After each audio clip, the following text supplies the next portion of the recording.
Good afternoon and welcome to the Kerry Garden Show. Alan Finn checking back in with you for another show here from Boyles in Killorglin. We've had a good week of weather, so it's definitely a good time to get out in the garden. Let's start the show by heading over to the potting shed and getting some tips from Trish. Good afternoon, Trish. How are we doing? Very good, Alan. Yeah, delighted now to be in the garden centre and out in the garden and doing a bit of work. Absolutely, and we're not just that. We're down here by the potting shed here in Boyles of Killorglin, and we're going to start off the show with some tips. What have you got for us this week? I want to get everybody out in the garden now because it's actually got milder and things have to be done out in the garden this time of the year. Mm-hmm. There's still time to plant onions. So these are your onions. They grow to the big onion that you have. Okay. So still plenty of time to be planting them. We have a good few in stock. Mm-hmm. Potatoes are another thing. I know we did a show on potatoes, so I won't go through the whole thing about it. But just to remind you, we still have a lot of varieties in stock at the moment now as well. Last chance kind of to get them in. Yeah, last chance. So you'd really want to be doing it. They always say, like, you plant potatoes before Patrick's Day. But really what you want to do is wait until the weather is milder. You really have to go by the weather rather than the dates. Than the actual dates. Yeah. So we have a good few varieties in stock now at the moment. We've got Kerr Pinks, we've got Home Guards, we've got the early British Queens. Mm-hmm. So get planting on them now as well, or even like that, as we were saying before, rather than buying them straight here and going home and thinking you can plant them, you actually have to sprout them first. Okay. So we did go through that in a couple of shows ago, but it just basically what it is just spreading your potatoes out, letting them sprout, and then you plant them. So if you buy your potatoes here today, it'll be about 2 to 3 weeks before you can actually plant them in the ground. Okay, and that's just putting them in a small little pot, Trish, like we were saying, inside or in a nice kind of area. In little egg boxes or something like that. Keep them in a lit area, not a dark spot. Let them sprout up. So even if you're not ready for them, be thinking, I have to plant them in 2 to 3 weeks' time, so now's the time to buy them. Okay, great. Another thing, Alan, I'm just going to pass over a couple of bulbs there to you. If you wanted a bit of colour in the summertime, now is the time to plant summer flowering bulbs. So what you have in your hand there now is a lily. And beautiful. That lily is absolutely fabulous because it's a beautiful fragrance off that. What's the name on it? Sorry? The Sorbonne. Yes, Lilium Sorbonne. Oriental. Lily Sorbonne. So there's 2 bulbs in that. And I actually have another variety of lily here as well. It's kind of like a daylily. Is that a smaller one? Yeah, it's a smaller flower. That one now is actually quite big, that one. Mm-hmm. Now, if you see the bulbs in the back, there's 3 bulbs in the back of this. Mm-hmm. So, obviously, these are the roots in it. Yeah. And then the pointy bit on top is the sprouting. The sprouting. Yeah. So, all the directions would be on the packets as to the depth you plant them and the width you plant them. And again, there's begonias. A lot of people plant these inside in pots. So now's the time to start these, let them sprout up, and they'll be flowering then throughout the summer. Yeah, and if you are having them in pots, obviously to have them in a well-lit area as well, important. Yeah. That's another lovely one there, dahlias. Oh, the dahlia. A lot of people love dahlias. They flower for the whole summer. So you'll be planting the summer bulbs between kind of February and April, and they'll flower then from July onwards up until maybe October. And it's great, as you said, all the instructions are there. All the instructions flowering are on it. July to October, planting, flowering height, Yes, exactly. And this is another lovely one then, Lily of the Valley. A lot of people are looking for this plant, when it does come into flower. Very pretty little white flowers on it. And again, as you say, you plant them now and they will flower then about April, May, that time of the year. Again, they look like nothing in there. Small little things. There's actually 5 little plants in there. Wow. So you'll see the little shoots. Now, when you get the packets this time of the year, be very careful opening the packets that you don't break off the shoot because that's the plant. Yeah. So that's them, so that's potatoes and onions. Now, I know we did roses as well on the show, but if you did prune your roses the time we were saying to prune them, that's what the kind of should be looking like at the moment. So that's that's the 2 weeks of new growth? Yes, exactly. Wow. So it's surprising, it has grown about the 2 inches of growth in it. It's nice and healthy. As I was saying, you kind of keep them sprayed from now on every couple of weeks with the rose clear. But another important thing now that the weather has got milder is to start feeding them. Okay. So this is a rose fertiliser. Now, I think Jared was saying don't put any ordinary fertiliser on roses. They like the rose fertiliser because there's a magnesium in it and it'll actually green up the leaves, bring on better blooms onto your flowers then as well. There's the 2 types really. There's ones that encourages growth and the others that encourages flowering, isn't that so if you put on, say, too much nitrogen, all it's going to do is boost the plant up. It'll do it good if your roses aren't great at the start, but then make sure to put this on throughout the year as well. You can put it on every 3 to 4 weeks. Obviously during the summer, if it's sunny and the soil is dry, you wouldn't put it on in dry soil. So it needs to be a little bit moist, Trish? Exactly. And now, it's not just with the hose, is that actually kind of the only thing is, like, you wouldn't be really feeding them a lot throughout the main summer when they're in flower. But if you are, just even give it a bucket of water around it, let that seep in, and then scatter it in your fertilizer. Okay. But like when you feed it with this as well, it'll help combat funguses and green fly, because if the plant is healthy, it won't be prone to getting these things. So it's like yourself, if you were sick, you get everything under the sun. So like that's your vitamins, your multivitamins. Exactly. Yeah. So that should be kind of the roses. Excellent. Now another thing as well, a lot of people have hydrangeas in their garden, and we've always stressed, like, don't cut the hydrangeas or don't prune them before Christmas anyway, usually. Now you're getting very close to, you should have them pruned now, but if you haven't them pruned, you might have hydrangea at home, and the flower head, which would be like that, but it would obviously be gone all brown now. All brown and it'll be all off, brown. yeah. They're the ones that you cut off. So basically, it would be on the top of it, and what you do is you need to come down to where a shoot is. So say, for example, that this was your big flower head, and you see there that there's little shoots, so you just cut like that. Right. You don't overlay prune, because if you cut too much off, you're reducing the flowers for this year. But a lot of people then ring and say, oh, my hydrangea is absolutely huge, I have to do something, but I have to prune it back. What you should do then is cut some branches off this year, leave some so that they will flower, and then next year, the ones that you left this year, you prune them next year. So that you have continuous flower then the whole time. Now, another thing as well. So obviously, sorry Trish, does the pruning then encourage the growth? It does, it encourages the growth. But so if you were to leave it, it would just kind of tip along, but once you prune it back, you need to take off the old dead heads off it to make room for the new growth. Of course, brilliant. Plus, if you kind of prune it back, and you're only pruning it back maybe 1 to 2 buds from the big flower head, the old flower head, that's all. There's no need to go back severe or anything like that. Again, now with the hydrangeas, if it's a blue one, it might be no harm to mulch it around with an ericaceous compost, and that'll keep them blue. Also, the last thing then for the tips of the day is the variegated shrubs. Now, this is a standard euonymus. You can get shrub forms of these. Also, there's a lot of different variegated shrubs. Now, if for a reason that you might see a green one coming out of it. Now, there's no green one in this, so I'm just taking as an example. Say all that was pure green. Like a dark green. A dark green. What it is, it's the original euonymus coming back. So you want to get rid of that, because if you don't, the original one will take over the whole bush. So if that was all green, what I would do is I would cut right back to the stem, right back there, and that'll get rid of it. Or even if that little shoot, just that little shoot was green, you cut it right back to there. And what can actually cause that, Trish? It's just reverting. Say, for example, this particular one, it's a newer variety. The bottom part of it was the original euonymus. And then they grafted on a variegated one onto the top of it. And sometimes also as well with these, you might get shoots coming out of them or down at the base. Again, it's the same thing. It's the old thing, reverting. So if you get a shoot coming out of it, just cut right back. And that's it. Great, brilliant. Right, Trish, well listen, thanks very much for all those tips for this week, and now it's time to head on over to Ger. Ger, how's it going? How are things? Good, can't complain. The weather is good. It's nice and dry anyway. It's lovely. We're out in the t-shirt. Perfect. I know, just about keeping it going. It's perfect weather for getting out in the garden. Just also want to remind people, if you were watching on Facebook, to like and comment underneath the video, and if you have any questions as well too, it'll be great. So, Ger, lots to cover again this week. What have we got to start with? Yeah, so we'll start off with the veggie garden. The veggies, yes. It's very popular at the moment. I think after patio days, people are like, right, we have to get into the garden, we have to get the veggies in. Polytunnels, all that sort of stuff. Yeah, your raised veggie boxes. Even if you have a balcony, you can do it on your patio. So if we'll do strawberries first, maybe, and going to have a little demonstration. So we'll just go through it quickly. So as you can see, we've a hanging basket planted up, so that can go on a full sun wall with a hanging bracket, or if you have a little bed to hang it off of, you could hang it off the bed or a rail, anything like that. As you can see, they're starting to flower. So do you see the white flowers here? Lovely, yeah. These are all going to be strawberries in about 6 weeks' time. Beautiful. So if we keep getting this weather, you might have them a little bit earlier. And this hanging basket will be lush with strawberries in a few weeks' time. So if you've baskets at home, you could put 3 3 strawberries into it. There's 3 inside in this. No more than that, you're just to make sure that they get enough. 3 will be plenty. Yeah, okay.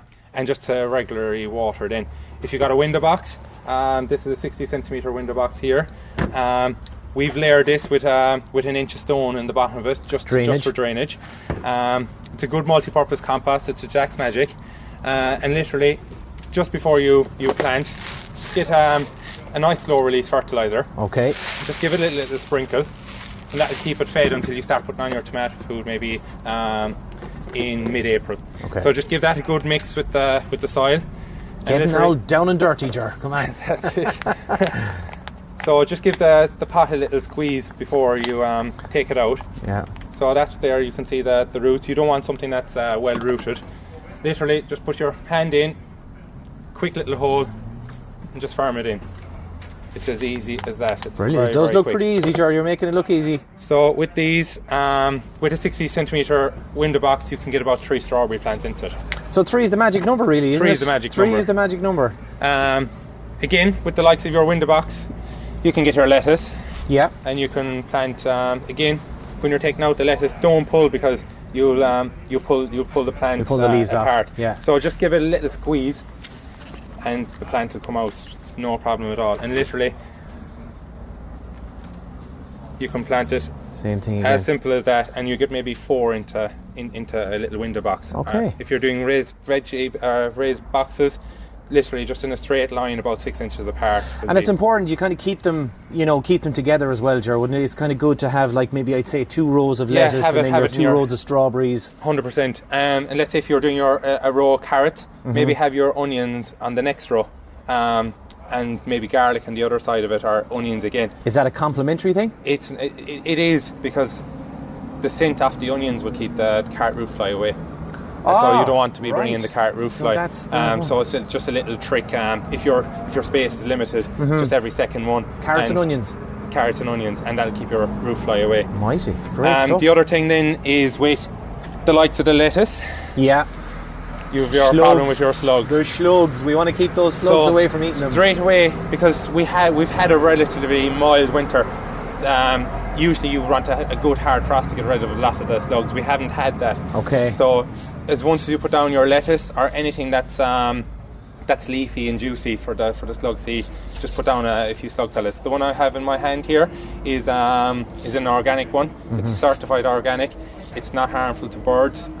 Again, a lot of people the last couple of years, they're gone into their environmentally friendly. So would there have been a common issue where birds would have picked them up and poisoned themselves? And would have poisoned the bird. Yeah. So okay. This is a good one just to keep the slugs at bay. And again, if you're doing it in your pots or your window boxes, we have slug tape. So what it is, it's copper tape. Okay.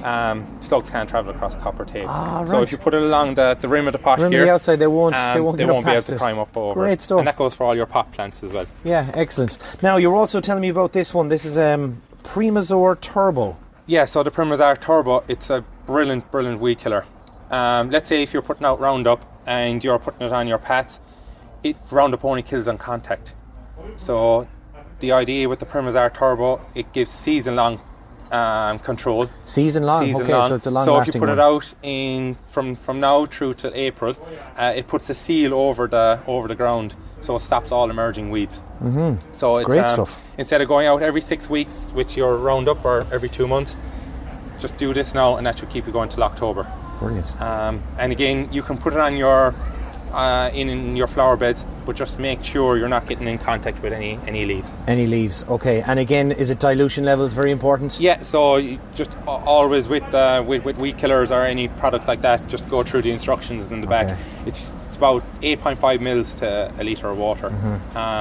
There's no point in going any stronger. It's going to do more harm than good. Or there's no point in going too weak. Yeah. Just the other thing then with the veggie garden, we also had the tomatoes in stock. Yes. We had a few questions actually. We'll be going through tomatoes as the season progresses and giving people tips and how to look after them. Yeah. But they're they're new in this week. This is the Moneymaker, which is the traditional one. It's probably one of the easier ones to grow. We also have the cherry tomatoes coming in, the Gardener's Delight, and we have the Red Profusion, which are the very small cherries that you could do exactly like the strawberries. Same as the strawberries. You could put them into your hanging basket. Yeah. But we'll go through all the tips later on in the year with the tomatoes. Yeah. But just with the tomatoes as well, if the nights are cold, just make sure that you put a fleece over them inside your polytunnel or glasshouse, just in case it gets that bit too cold. Yeah, and also just to mention to people who are watching on Facebook that after the show we're going to answer any questions and stuff like that with Trish and Ger. So do make sure you get the questions in, and we'll try and answer them at the end of each show. So this is another gift of a plant, Alan. Right. It looks nothing now. I know it's looks like a bit of an overgrown garlic bloom. Yeah. But every year around late April and May, people that are coming into Clarny and they're going through the Ballydownie roundabout. This is inside in the middle of it, and it's a big purple flower, and it's about 4 foot off the ground with a big head. It's called an allium. They're a stunning plant, amazing plant.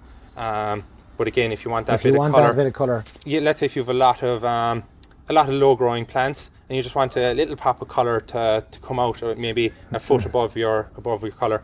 This is ideal, and it'll flower for 2-3 months of the year. We do tend to go on about those roundabouts into Clarny. I remember last year we were talking about them. Some of them they look amazing. Stunning. Brilliant. So we have them in purples and we have them in whites as well. Okay, right. Plant of the week.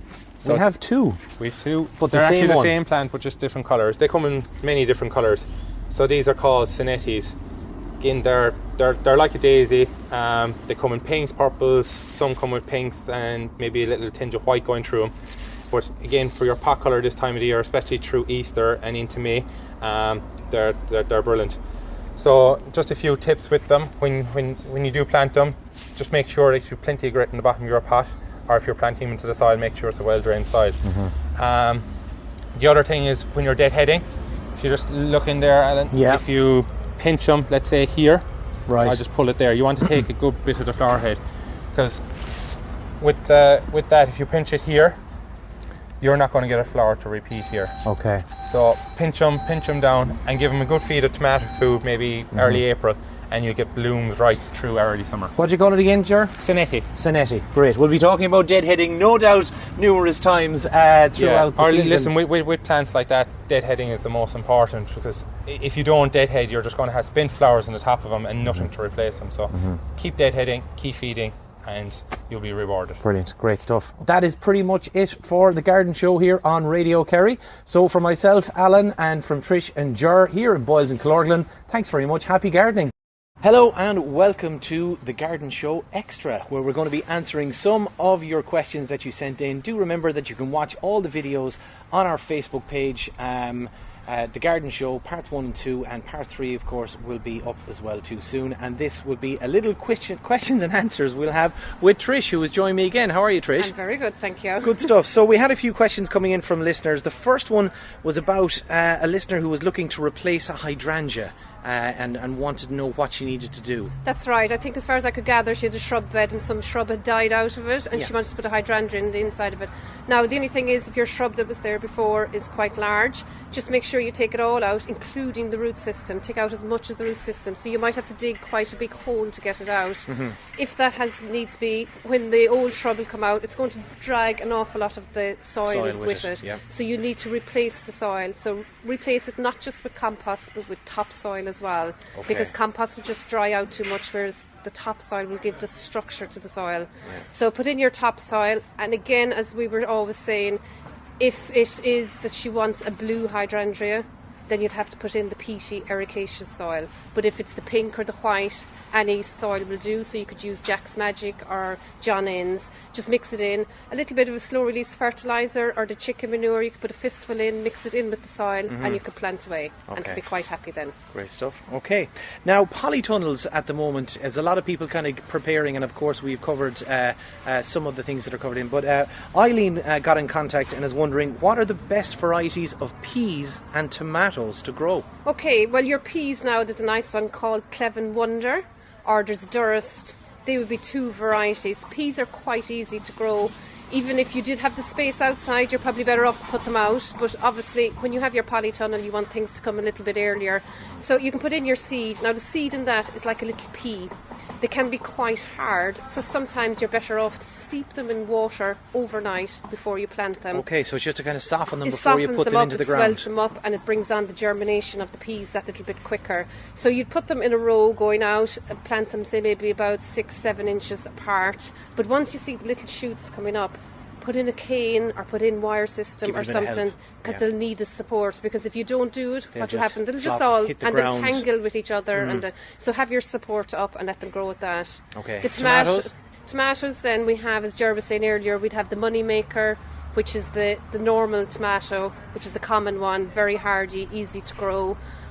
You have Shirley is another lovely one as well, and then if you wanted to go the small little cherry tomatoes, you've got the Gardener's Delight, and then you've got Sunburst, which would be kind of a goldy small little one as well. Lovely. So they'd be nice for the salads later in the summer. Oh, they'd be fabulous. And I'll tell you, there is nothing like growing your own tomato. Really? Oh, the flavour is just next to none. Wow. Yeah, it's the same, I suppose, with growing any fruit or veg yourself.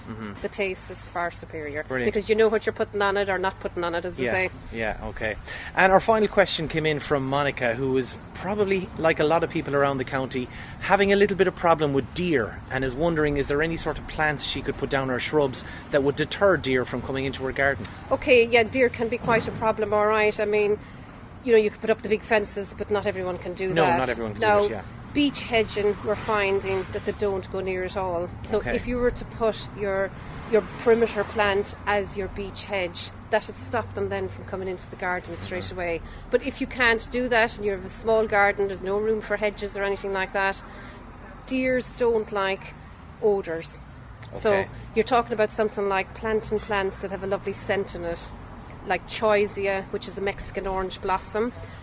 The scent of that will actually keep them away. If you were going trees, something like the eucalyptus, again the leaves emit a lovely scent off it. They don't like that. So the deer are not actually attracted by scents. In fact, they're scents and odours and all that. So you're talking about lavenders, santallinas. You have winter flowering mahonias that would flower during the winter, because obviously the deer will come at any time. You've got the herbs then as well. All of them type of things. Or if she's got plants planted already and she doesn't have anything that's going to deter them, get your garlic, crush it and make up a liquid of it and pour it around the garden. Yeah, that's a little cheat there. Yeah. But work. Again, when it rains, you'll have to reapply that. Okay, that's so the it's only probably problem. better to plant something. Yeah, or else the other thing as well, carbolic soap or something like that. Put a hole in the middle of it. Tie it onto a tree or something. It's just that odour. Carbolic soap. Yeah, anything like that. Strong anything with smells. a strong scent on it. I know you can get lavender soaps or anything like that. Anything like that. And that'll keep them away. And that'll keep them away. Great stuff. Well, listen, there's great tips, and thanks very much to everyone who sent in those questions. And do make sure that you like and comment on the videos. Put in your questions, and we'll try and get to them whenever we can. Trish, thanks very much. No bother. Thanks, Alan. Talk to you again. Bye.